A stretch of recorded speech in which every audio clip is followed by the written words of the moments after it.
इसमें कुछ important points लिखेंगे कि एलसीएम एचसीएफ निकालने के लिए। जैसे पहला कॉन्सेप्ट ये है कि यदि कभी भी A/B C/D इसका आपसे कहा जाए कि इसका आप निकालो कि इसका एलसीएम क्या होगा। यदि इसका एलसीएम पूछा जाए, कभी कभी फ्रैक्शन वैल्यू होती है, यदि उसका एलसीएम पूछ लिया जाए तो आपको क्या करना होगा। तो आपको एलसीएम निकालने के लिए क्या होगा कि ऊपर वाले टर्म का एलसीएम ले लीजिएगा। यदि एलसीएम कर रहा है तो ए और सी का आप एलसीएम लेंगे एंड नीचे वाले टर्म का एचसीएफ ले लेंगे, बी एंड डी का। इतनी बात समझ आई। यदि इस पार्ट का कहा जा रहा है एलसीएम तो उसके न्यूमरेटर का एलसीएम लीजिए और डिनोमिनेटर का एचसीएफ ले लीजिए। मतलब अंश का एलसीएम लेना है और हर का एचसीएफ ले लेना है, क्योंकि एलसीएम पूछा गया था। लेकिन एक सेकंड रुक जाओ, मेक श्योर कर लेना है माय डियर, ये बहुत इंपॉर्टेंट है। बच्चे इसी में कंफ्यूज जाते हैं। अभी एसएससी में भी क्वेश्चन आया है और सीएचएसएल में क्वेश्चन आया था, बच्चे इसी में लेट गए। मेक श्योर कर लीजिए कि A and B, A/B and C/D must be in simplest form, ये बात बहुत इंपॉर्टेंट है। इस बात को आप अपने दिमाग में बैठा लीजिए कि जो A/B और C/D है वो सिंपलेस्ट फॉर्म में होना चाहिए। मतलब कोई कट पिट करके एकदम छोटे से छोटे पार्ट में होना चाहिए। जैसे मैंने कहा 4/6 और 3/5 का आप एलसीएम बताओ, तो आपने कहा कि सर मैं एलसीएम बताऊंगा।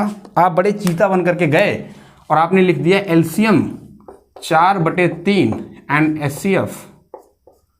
एचसीएफ ऑफ 6 और 5। तो आपने एलसीएम ले लिया, 4 3 का होगा 12 और 6 5 में को प्राइम नंबर है, उसका एचसीएफ 1 होगा। आपने कह दिया 12 और यहीं आप लेट गए माय डियर।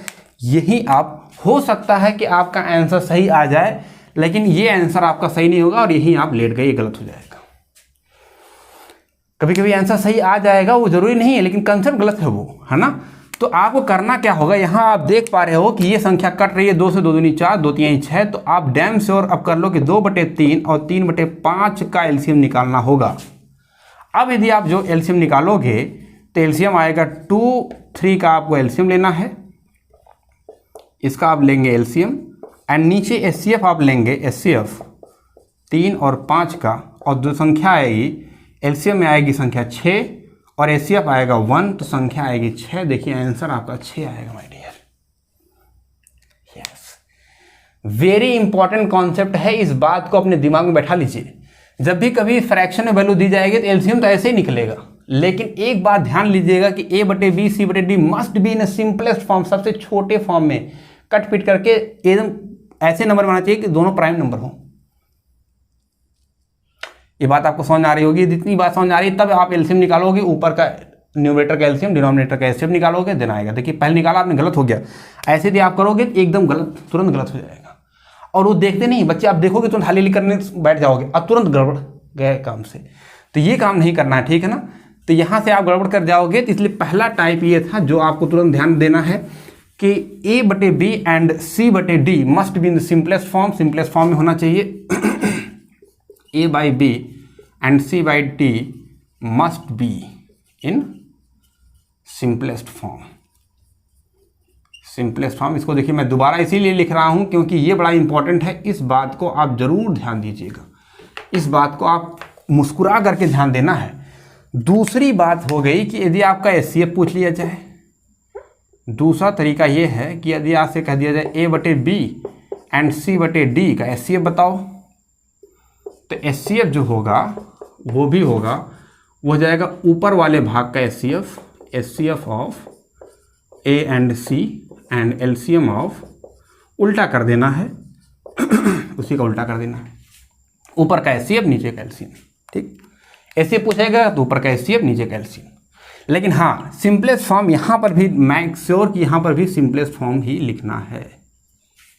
बात समझ में आ गई। दूसरी बात यह है, एक चीज़ और आप ध्यान दीजिए कि कभी भी यदि लिखा गया A⁴ प्लस माइनस B⁴ लिखा गया है, यदि इस तरीके से लिखा गया है where n is a odd number, जहाँ n हमारा एक ऑड नंबर है, जहां पर n हमारा एक ऑड नंबर है तो इसका जो फैक्टर होगा उसका factor a plus B and a minus B, इसके एक फैक्टर होंगे। ये बात ध्यान देना है, ये इसके फैक्टर होंगे। इसी तरीके से लिखा गया है तो a plus B A minus B इसका फैक्टर होगा। ये हमने नंबर सिस्टम में आपको पढ़ाया था, ये बात आपको ध्यान देनी है। ये तीन चीज़ें हो गई। एक और चीज़ आपको ध्यान देना है, वो क्या ध्यान देना है एंड 4 नंबर एक और आपको नोट में ध्यान देना है। इतनी बात तो आप समझ गए, लेकिन एक बात और ध्यान दे दीजिए।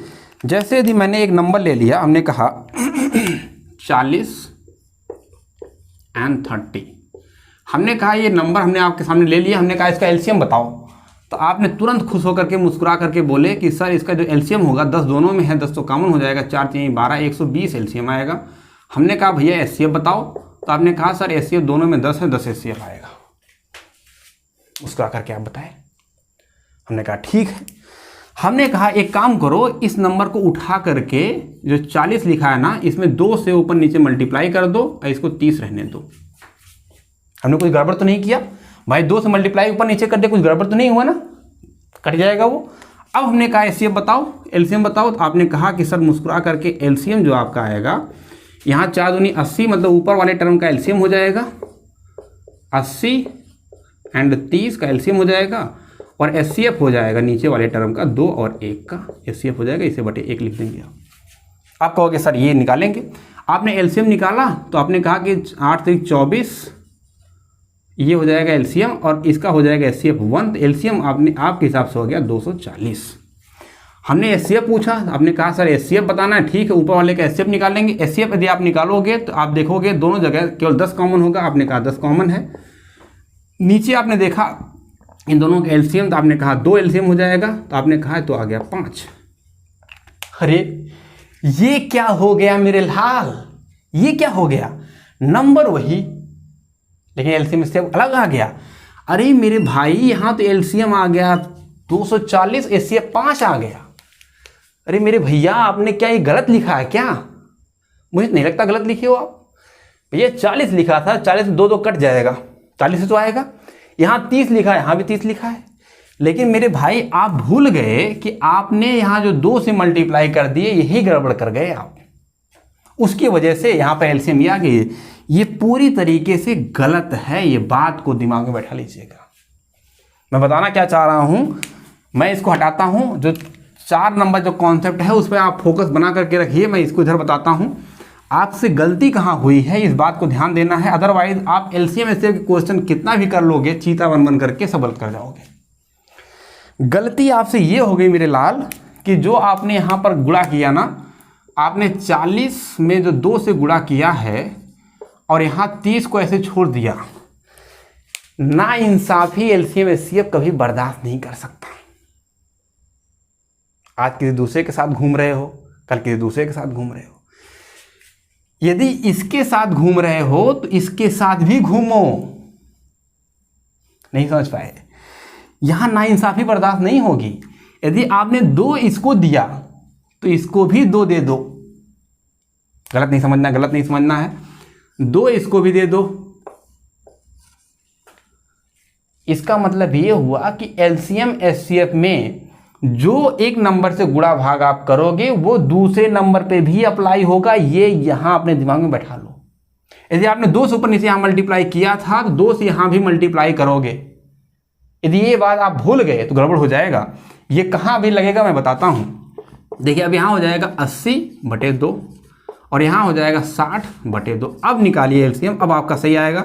एलसीएम आप निकालोगे, इसका एलसीएम देखोगे 10 तो आना ही आना है, और 8 और 6 का एलसीएम होता है 24, ठीक है ना, क्योंकि इसका हो जाएगा 4 दूनी 8 और 3 दूनी 6, तो इसका यहाँ देखोगे 2 कॉमन है, 4 3 12 होता है, 12 दूनी 24 हो गया, और 10 तो 10 रहेगा, 240 हो गया एलसीएम। और एचसीएफ निकालोगे, क्योंकि हम एलसीएम निकालने, इसका एचसीएफ निकालोगे तो एचसीएफ 2 आएगा। डिवाइड करोगे तो माय डियर 120 आएगा। क्या 120 आया था? क्या 120 आया है? थोड़ा देखो ना, 120 ही तो आया। अब वही चीज़ यदि एचसीएफ में लगा दिया जाए तो एचसीएफ में भी वही होगा कि ऊपर का एचसीएफ लेना है। एचसीएफ यदि आप लोगे तो कॉमन देखना होगा, दोनों में 10 कॉमन है, दोनों में 2 कॉमन है, तो एचसीएफ हो गया 20 ऊपर। नीचे दोनों का एलसीएम लोगे तो एलसीएम 2 का एलसीएम 2 ही होता है।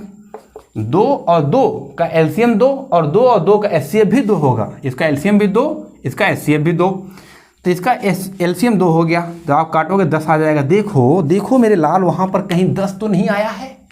देखो जो सच में आना चाहिए था 10 ही आया, 10 ही तो इसका आया है। इस तरीके से यदि एलसीएम एचसीएफ में कभी भी धोखाधड़ी नहीं होती है, जो चीज़ यहाँ कर रहे हो वही यहाँ भी करना पड़ेगा। अब ये कहाँ अप्लाई होता है ये मैं दिखाता हूँ आपको। मैं ये चीज़ें आपको दिखाता हूँ कि अप्लाई कहाँ होता है। जैसे मैंने एक क्वेश्चन ले लिया, एक प्रीवियस ईयर का क्वेश्चन है। प्रीवियस ईयर में क्वेश्चन पूछा गया था कि 0.3, 0.9 एंड 0.36 कह रहा है इसका एलसीएम बताओ, इसका एचसीएफ बताओ। बताओ क्या होगा भैया।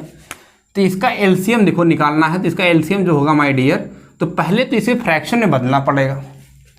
फ्रैक्शन में बदलने के लिए देखो, जब भी कभी ऐसे फ्रैक्शन में वैल्यू आए और आप उसे थोड़ा सा बटे में बदलना है, गुणा भाग करके बदलना है, तो सबसे बड़ी दशमलव वाली संख्या को पकड़ना है।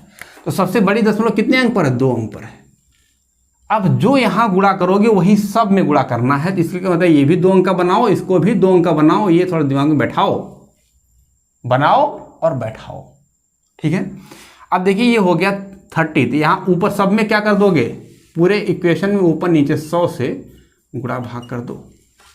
100 से गुणा करोगे तो ऊपर हो जाएगा 3/100, यहाँ हो जाएगा 9/100, यहाँ हो जाएगा 36/100। ये हो गया आपका। यदि कुछ लोग चीता होंगे, यहाँ 10 मान लेंगे, इसे 3/10 लिख देंगे, यहाँ 9/10 लिख देंगे, यहाँ 36/100 लिख देंगे, बस निपट जाओगे आप वहीं। इस बात को दिमाग में बैठा लीजिए। हमने कहा कि जो भी गुणा भाग करेंगे यदि 100 से, तो सबसे बड़ी संख्या ही पकड़नी, इसलिए मैंने इस पर हाईलाइट किया है कि 2 अंक की संख्या पकड़नी थी आपको। अब यदि इतनी आपकी बात समझ आ गई, अब आप कर लोगे तो एलसीएम निकालना है। तो एलसीएम बहुत आसान है। ऊपर का एलसीएम यदि आप लोगे तो यहाँ 9, यहाँ 6, तो 9 तो आना ही आना है। इसके अंदर 3 भी आता है, 3 × 3 और 3 दूनी 6, 12 भी आएगा, तो 9 चौक 36 होता है, तो 4 बच जाएगा, तो 9 चौक 36, 36 ही इसका एलसीएम होगा। 36 और 100 का जो एचसीएफ होता है 100 होगा, तो 100 आएगा। दैट इज आंसर इज 0.36, यही आंसर आएगा, यही इसका होगा एलसीएम। क्लियर है? ये इसका एलसीएम हो गया। इसका यदि एचसीएफ निकालना होता, कुछ लोग सोच रहे होंगे कि सर ऐसे भी देख लेता मैं, 36 के अंदर ये सब संख्याएं आती हैं। हमने कहा था कि आंसर सही हो सकता है, लेकिन जरूरी नहीं कि हर बार सही हो, गलत हो जाएगा। इसलिए कंसेप्ट के हिसाब से चलोगे आप। एचसीएफ निकालना है तो ऊपर वाले का एचसीएफ निकालना, नीचे का एलसीएम निकालना। एचसीएफ निकालोगे तो हर यहाँ 3 है, तो यहाँ 3, यहाँ भी 3, तो 3 ही एचसीएफ होगा।